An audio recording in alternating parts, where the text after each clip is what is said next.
Major Park Jin-woo stood at perfect attention in the United Nations Assembly Hall, his decorated military uniform a stark contrast to the flowing robes of the alien delegation before him.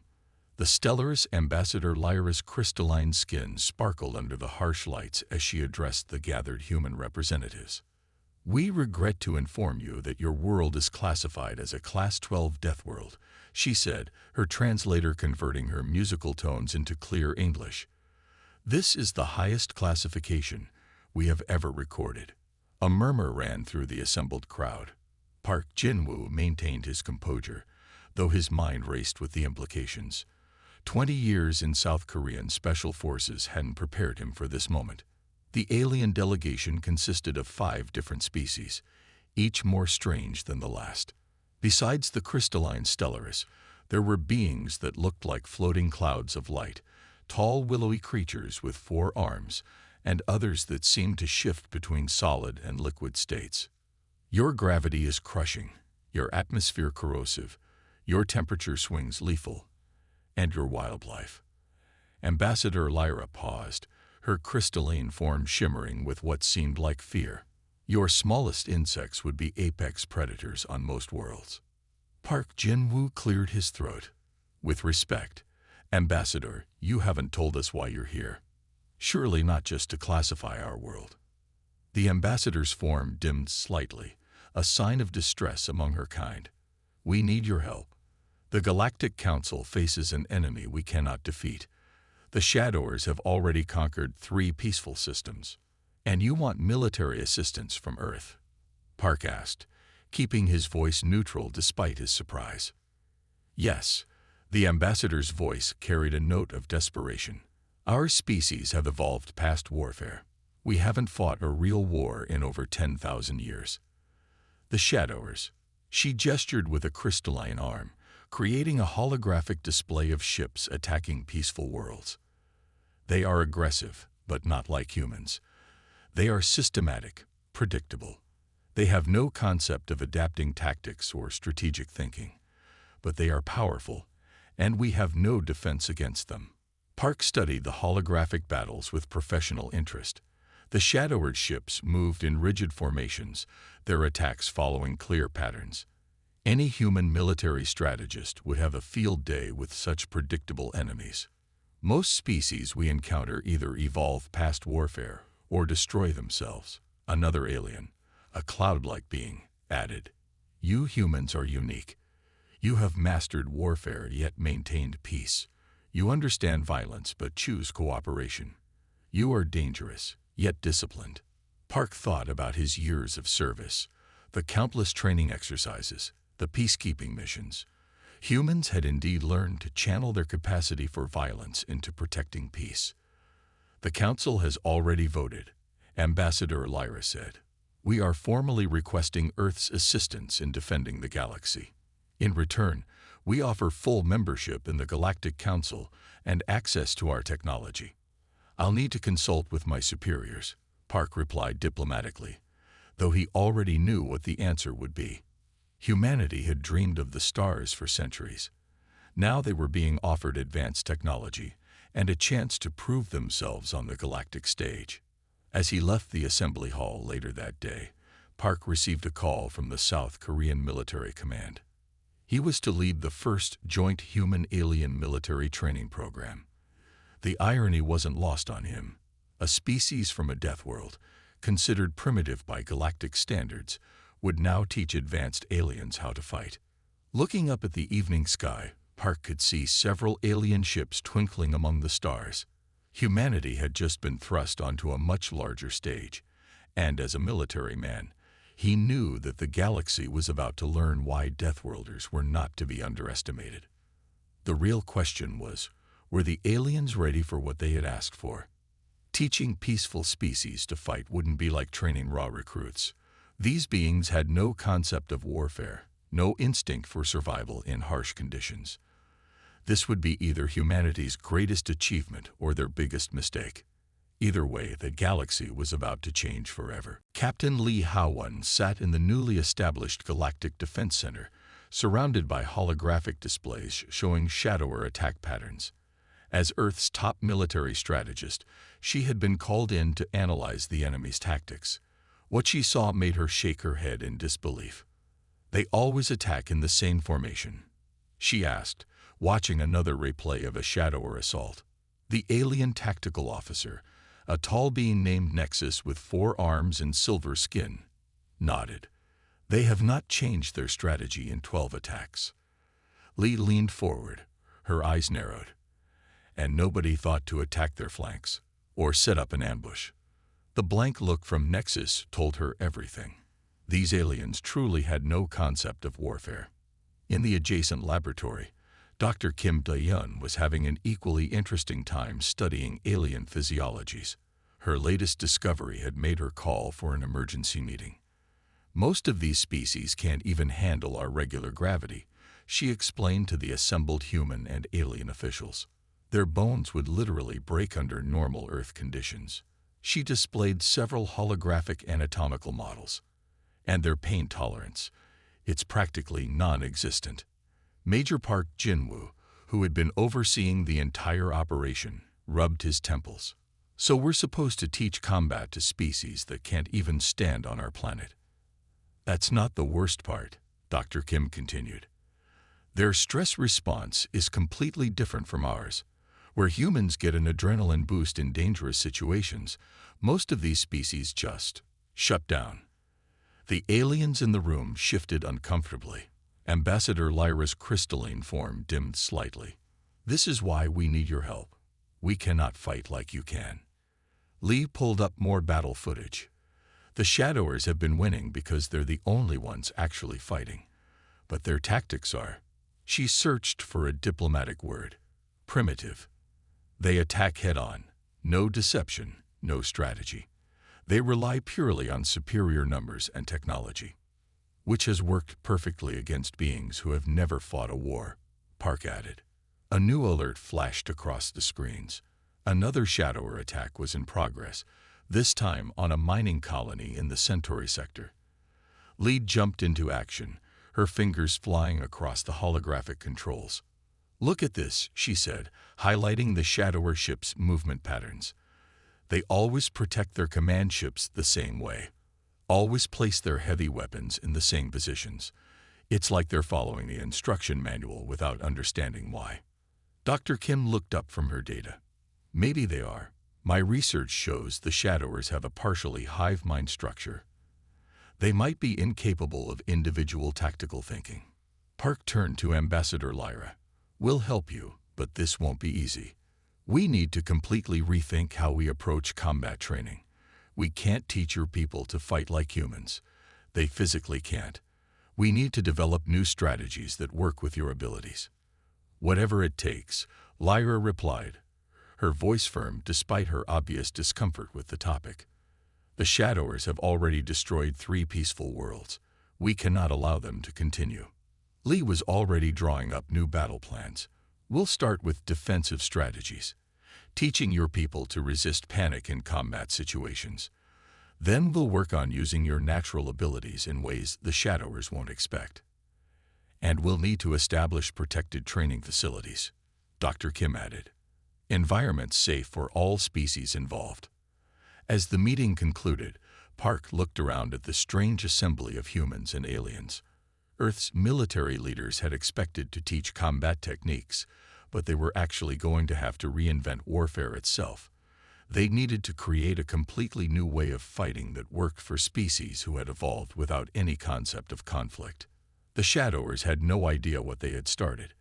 They were about to face something they had never encountered before. An enemy that could think creatively, adapt, and turn their own predictability against them. The galaxy was about to learn why humans were classified as Deathworlders, and why underestimating them was a very big mistake. Colonel Choi Ta-yang stood in the specially designed training facility, watching his alien trainees attempt basic movement exercises. The room was set to 1/3 of Earth's gravity, and still most of the aliens struggled. "Again," he called out, his voice firm but patient. "Remember to keep your balance centered." Lieutenant Han Meiro walked among the alien trainees, helping them adjust their positions. She had never imagined her combat training experience would be used like this. A crystalline Stellaris wobbled and nearly fell. She quickly steadied them with a gentle hand.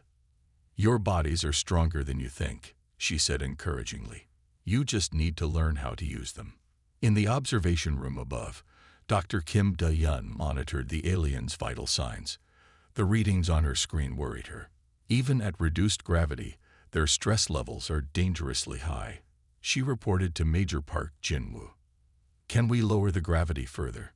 Park asked, watching as a willowy four-armed alien struggled to complete a basic defensive stance. "Any lower and the training wouldn't be effective," Dr. Kim replied. "They need to build some strength if they're going to defend themselves."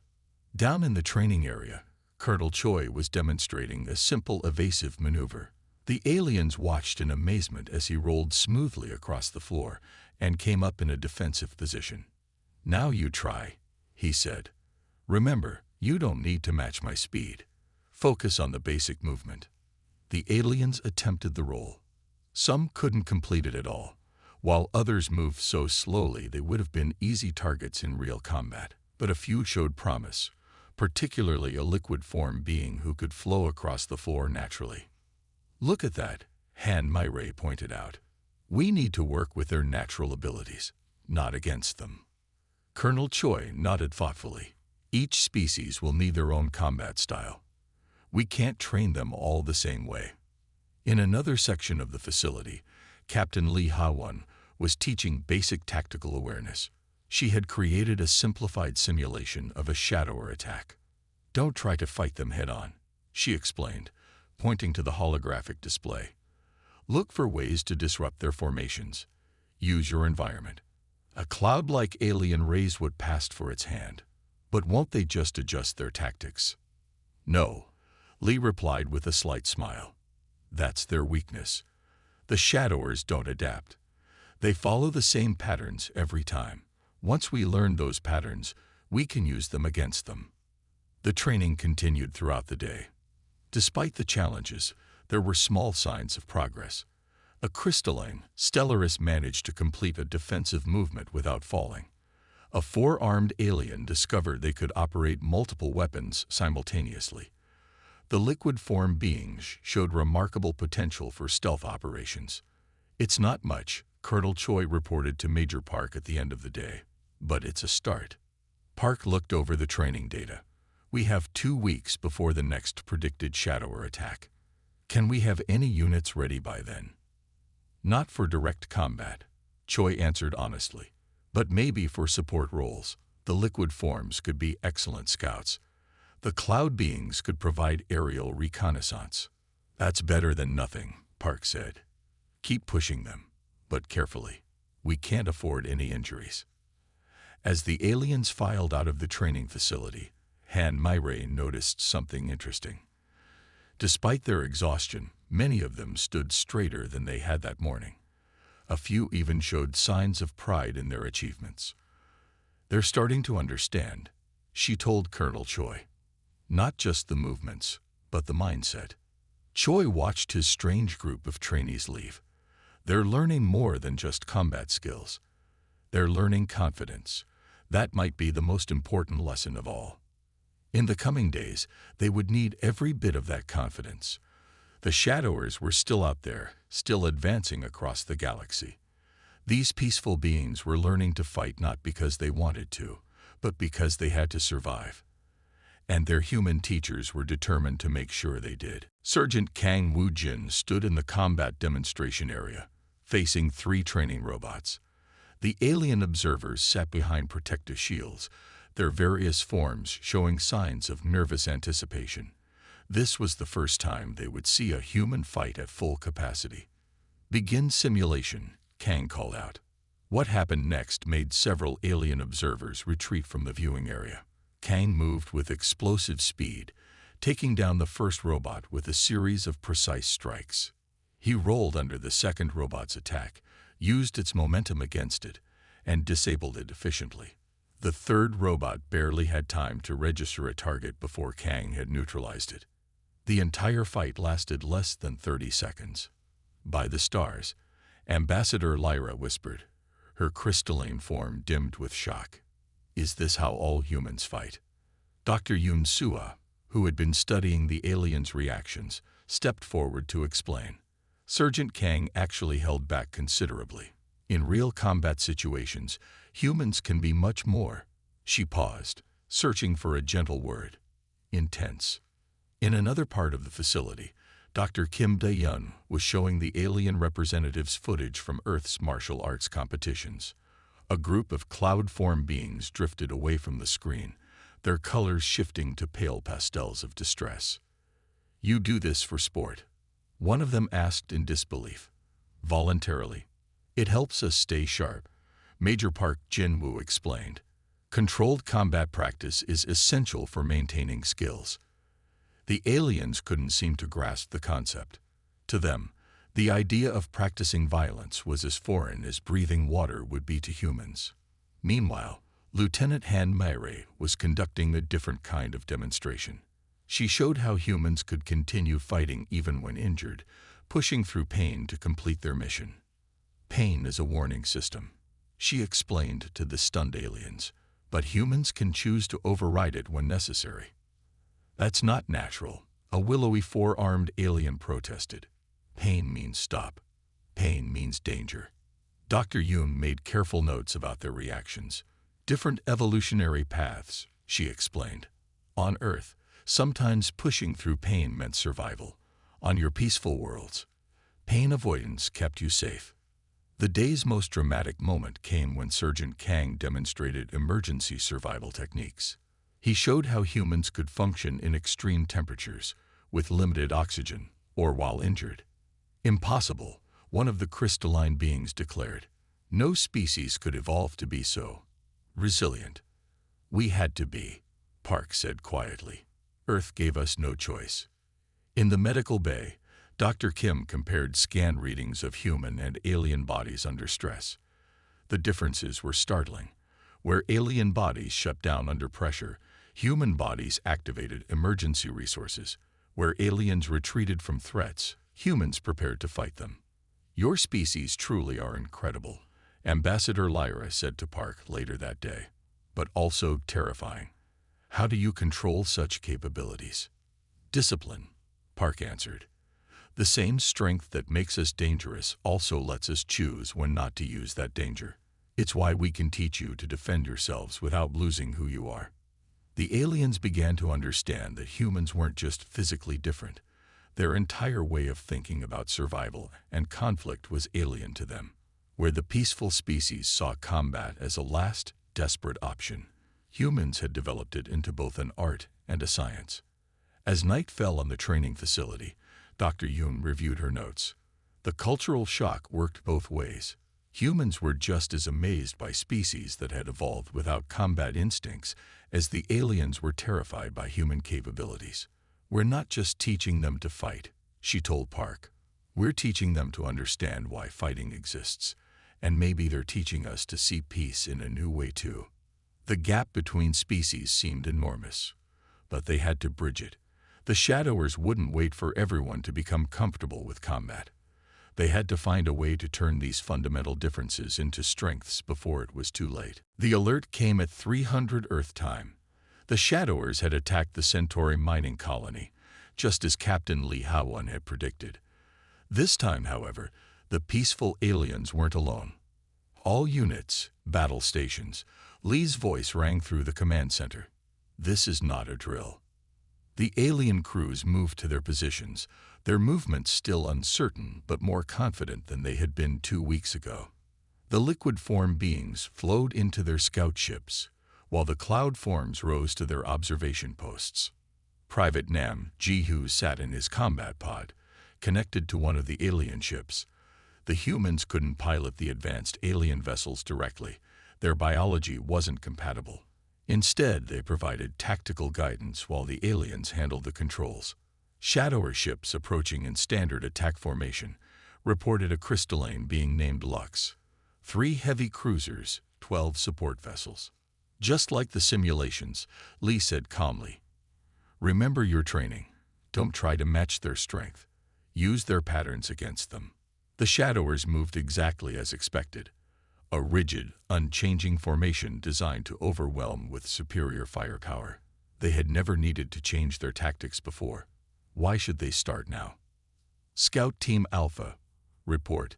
Major Park Jin-woo called from the command center. In position, came the reply from the liquid form scouts. They had slipped their ships into the debris field around the mining colony, nearly invisible to sensors. The Shadowers pressed forward, their ships arranged in their usual arrow formation. They never bothered to check for hidden enemies. No one had ever hidden from them before. Now, Lee ordered. The liquid form scouts activated their ship's energy disruptors, creating chaos in the Shadowers' formation. At the same time, the cloud form beings released electromagnetic pulses from above, confusing the enemy's targeting systems. They're breaking formation. Lux reported, excitement making their crystalline form sparkle. Private Nam's voice came through the comm. They don't know how to regroup. Their responses are programmed. They can't adapt. The Shadowers' ships moved in predetermined patterns, trying to return to their original formation instead of responding to the new threats. Their rigid thinking had become their weakness. All units, execute Plan Delta. Lee commanded. The alien ships moved in ways the Shadowers had never encountered. The liquid form scouts flowed between enemy vessels, disrupting their communications. The cloud forms created sensor ghosts, making the Shadowers waste fire on empty space. Even the crystalline beings found a use for their natural abilities, using their ships to refract energy weapons away from the colony. In his pod, Nam guided his alien partner through a series of evasive maneuvers that would have been impossible for a human pilot. The alien ship's advanced technology combined with human tactical thinking created something entirely new. Their command ship is exposed, Park announced. Just as predicted. They never changed their protection patterns. Lee gave the order. Strike teams, you have your target. The battle that followed was short but decisive. The Shadowers, faced with strategies they had never encountered, fell into confusion. Their rigid tactics, which had worked so well against peaceful species, proved useless against an enemy that could think creatively. When it was over, the Shadowers retreated, leaving behind 2 damaged cruisers and 7 disabled support ships. The mining colony had survived with minimal damage. In the command center, humans and aliens celebrated together. Dr. Kim Dae-yeon checked the medical readings. Remarkably, there had been no casualties among their allies. We did it, Ambassador Lyra said, her voice filled with wonder. We actually fought back. This was just the beginning, Park reminded them. The Shadowers will return, but now they'll face something they've never dealt with before, an enemy that can outthink them. As the alien crews began recovery operations, Lee studied the battle recordings. The Shadowers' retreat had been just as predictable as their attack. They would return to their base, report their failure, and plan another attack using the same tactics. They don't learn from their mistakes, she told Park. That will be their downfall. The peaceful species had taken their first steps into warfare, guided by human wisdom. But more importantly, they had done it without losing themselves. They had found their own way to fight, using their unique abilities rather than trying to copy human methods. The galaxy was changing, and the Shadowers had no idea what they had started. Major Park Jin-woo stood before the Galactic Council, presenting the results of their first victory against the Shadowers. The huge chamber was filled with representatives from 100 peaceful worlds, all watching intently. The Shadowers have lost 3 more battles since our first encounter, Park reported. They continue to use the same tactics, making them predictable and vulnerable. In the medical lab below the council chamber, Dr. Kim Dae-yeon made an even more important discovery. She had been studying tissue samples from a captured Shadower drone ship. Look at this, she said to Ambassador Lyra, pointing to her findings on the screen. The Shadowers aren't just acting like a hive mind. They actually are one. Their ships are grown, not built. They're extensions of a single organism. This news spread quickly through the command center. Captain Lee Howon immediately saw the strategic importance. That's why they can't adapt, she said, excitement in her voice. They're not individual soldiers making decisions. They're more like limbs following orders from a central brain. The implications were huge. If the Shadowers were one organism, they could attack the source instead of fighting endless battles against drone ships. Back in the training facility, the alien forces had grown stronger. Lieutenant Han Myray watched with pride as her trainees executed complex maneuvers that would have been impossible weeks ago. They found their own way of fighting, she told Colonel Choi Tai-yang, not copying humans, but using their natural abilities. The liquid form beings had become masters of stealth and sabotage. The cloud forms excelled at gathering intelligence and disrupting enemy communications. Even the crystalline beings had developed fighting styles that used their unique properties. Dr. Kim's research team worked day and night, studying the Shadower biology. The central organism must be massive, she reported, probably hiding in an asteroid field or a gas giant where it can grow without detection. Park called an emergency meeting of the human commanders and alien leaders. The room was tense with anticipation. We've been fighting the Shadowers' fingers when we should have been looking for their heart, he said. Thanks to Dr. Kim's discovery, we now know why they never adapt or learn. They can't. Their drone ships are just extensions of the main organism. Captain Lee pulled up a star map. We've analyzed the attack patterns. All Shadower ships return to the same sector after each battle. The central organism must be there. The alien leaders absorbed this news with mixed reactions. The thought of launching a major offensive went against their peaceful nature. But they had also seen the results of their defensive victories. What do you propose? Ambassador Lyra asked, her crystalline form shimmering with concern. A joint strike force, Park answered, using everything we've learned. The cloud forms to locate the exact position, the liquid forms to infiltrate their defenses, the crystalline beings to disrupt their biological connections, and human tactical guidance to coordinate it all. The plan was bold, perhaps even reckless by alien standards, but they had all learned that sometimes peace could only be achieved through careful, controlled action. The Shadowers have never faced a coordinated attack on their central organism, Lee explained. They won't know how to defend against it. As the meeting ended, Park looked at the assembled group of humans and aliens. Months ago, these peaceful beings couldn't imagine fighting. Now they stood ready to launch the largest military operation in galactic history. Remember, he told them, our goal isn't to destroy, but to defend. We fight so others don't have to. The aliens nodded in understanding. They had learned that sometimes the most peaceful action was to stand up against aggression. The Shadowers had made a terrible mistake in assuming that peaceful meant helpless. The next phase of the war was about to begin, and this time, they would take the fight to the enemy. Colonel Choi Tai-yang watched from the command ship as the massive joint fleet moved into position. Thousands of alien ships, guided by human tactical advisors, approached the massive gas giant where the Shadower central organism had been hiding. Cloudform scout teams report no unusual activity, Lieutenant Han Myray announced. The Shadowers still don't know we've found their heart. The plan was working so far. The cloud-form beings had spread through the upper atmosphere of the gas giant, their natural ability to float and change density making them perfect for this mission. Liquid form infiltration teams, status. Choi called out. In position, came the response. We've located the biological anchors connecting the central organism to its outer shell, ready to disrupt on your command. Dr. Kim Dae-hyun monitored the biological readings from her station. The central Shadower organism was even larger than they had expected, nearly the size of a small moon, hidden within the swirling gases of the planet. Remember, Captain Lee Ha-won's voice came through the comm. We don't need to destroy it. We just need to isolate it from its drone ships. The crystalline beings had formed a wide ring around the gas giant, their ships positioned to create a massive energy web. Their natural ability to redirect and refract energy would be crucial for containing the organism. Private Nam Jihu sat in his combat pod, linked to one of the alien ships. Shadower drones are still in their standard patrol pattern.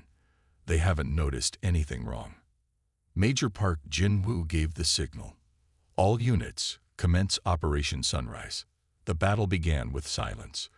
The liquid form beings slipped through the Shadowers' outer defenses, like water through a sieve, reaching the biological anchors that connected the central organism to its fleet of drone ships. Disruption charges planted, they reported, ready to sever the connections. The Shadowers finally realized something was wrong when the cloud form beings began their part of the plan. They created a massive atmospheric disturbance, confusing the drone ship sensors and disrupting their formation. Now, Park ordered. The liquid form teams detonated their charges simultaneously.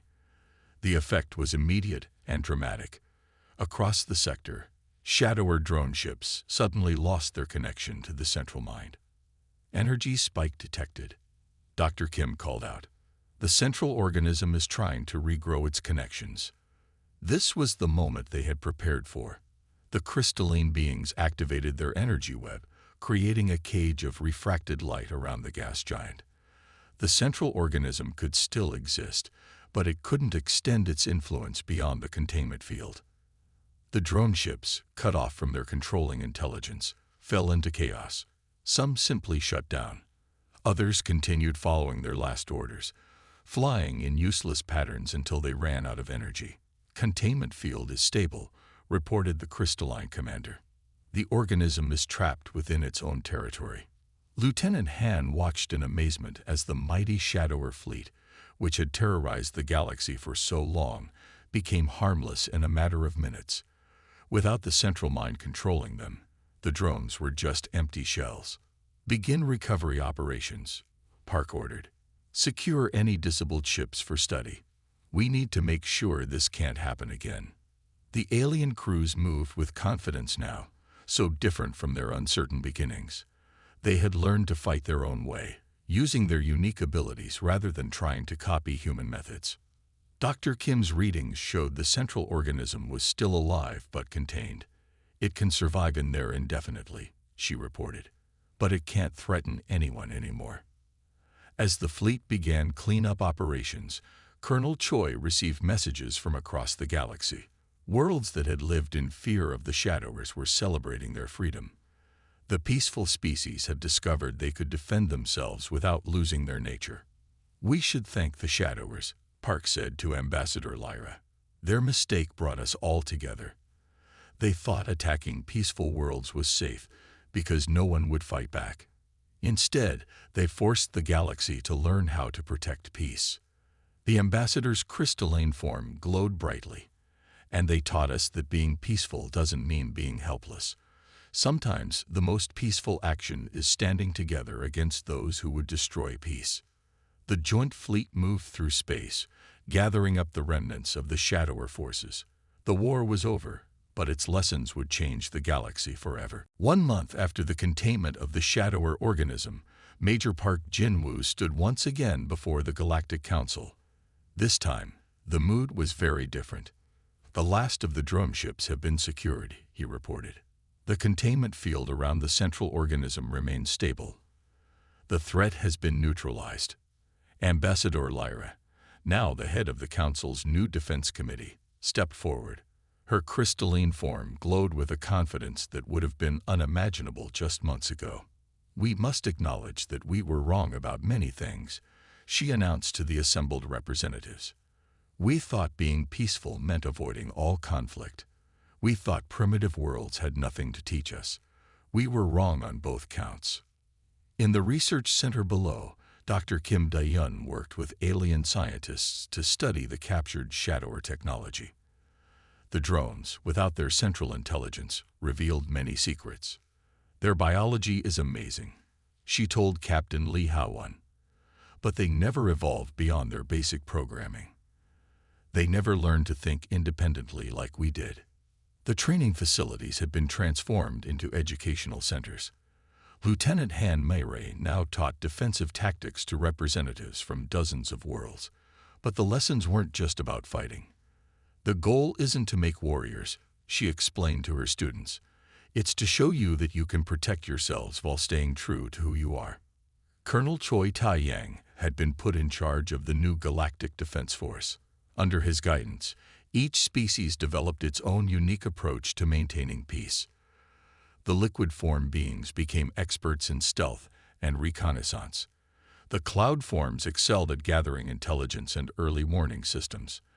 The crystalline beings used their natural properties to create defensive barriers around vulnerable worlds. We're not turning peaceful species into soldiers, Choi told Park during a review meeting. We're showing them how to protect their peaceful way of life.